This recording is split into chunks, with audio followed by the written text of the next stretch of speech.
I think it's a great trend that we're seeing, that donors are getting much tougher, as you say, on working with corrupt governments. I think it's a trend that's happened around the world. It's not just in Africa. We've seen similar activities in the Far East. And I think it shows strength and resolve to try and deal with the issues and not provide additional funding to places perhaps where it might get misappropriated. Of course, and never a bad thing, because it forces governments to actually start cleaning up their acts. What's the status, though, of donor funding on the continent at the moment? Because we've had a recent African Development Bank figures show that remittance inflows sitting at somewhere around $39 billion compares favorably with aid, which comes in at $41 billion. Yeah, I think that's right. I think we're going to see a lot of remittance pressure, though. We've seen a bit of a slowing. I think the donor money, though, is on the increase. When you look across the world as to where the donors need to spend their money, a lot of the markets around the world, they're actually reducing their spending or holding it constant. As a global trend, we're still aiming towards the developed world providing 0.7% of their GDP in aid flows. Now, that's going to look like a 2 to 3 times increase overall on the amount of donor money. And if it's not going to Latin America, it's not going to the Far East, it's going to come to Africa. So we can see a growing trend in terms of spending. I think one of the key challenges is actually spending the money on the ground and local capacity to supervise and implement work that the donors want to do in a way that's actually properly beneficial. Well, we'll get into overseeing where these funds are being directed in just a bit. Before we do, what does this spell, though, for African economies that are dependent on aid flows and, you know, they're weaning off aid? Because the age-old debate is that funding facilitates dependency and doesn't force economies to start working for themselves. Mozambique is a clear example where we've got 60% of that budget being funded by donor aid. Yeah, I think there's always going to be a need to fund the kind of the fiscal deficit. You know, tax take, remittances and everything else will always leave a bit of a gap. I think the crucial thing here is, again, as you were saying, it's the trade, not aid debate that we need to really focus on.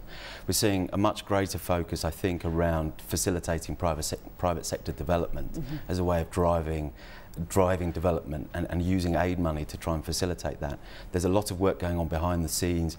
Perhaps it's not that visible to everybody, which is around how you improve business environment, how you simplify tax regime, how you create a more stable legal structure, set of legal structures, so the rule of law allows the private sector to invest properly.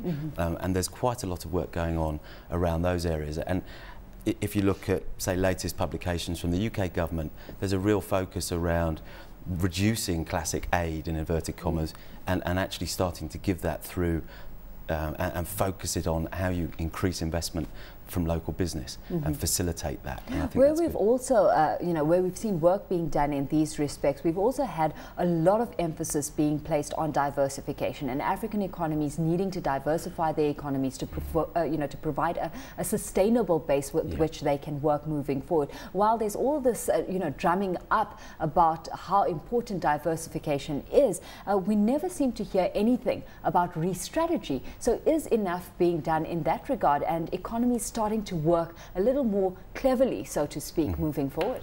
I think the crucial thing and the basis of most economies is the small and medium-sized enterprises. So I think overall, you know, economies will continue to be probably resource dependent, shall we say, and a few other, you know, consumer-oriented areas.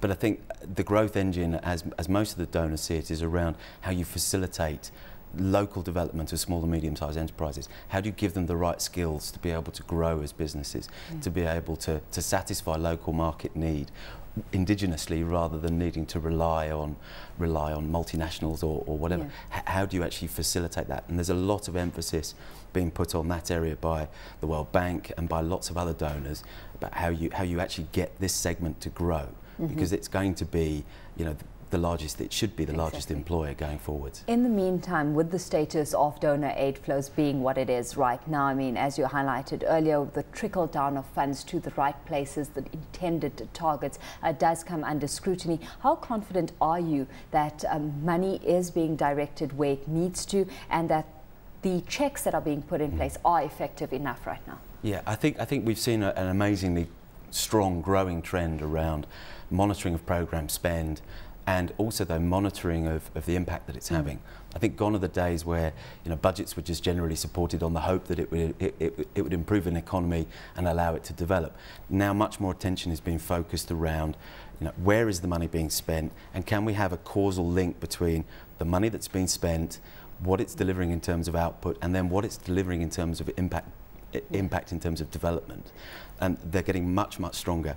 There are lots of new programs. I think when you look at people like the Millennium Challenge Corporation, their programs are solely designed starting at the impact, and they come back to how do we best facilitate and change a market failure. And it's becoming much stronger and much more focused around that area.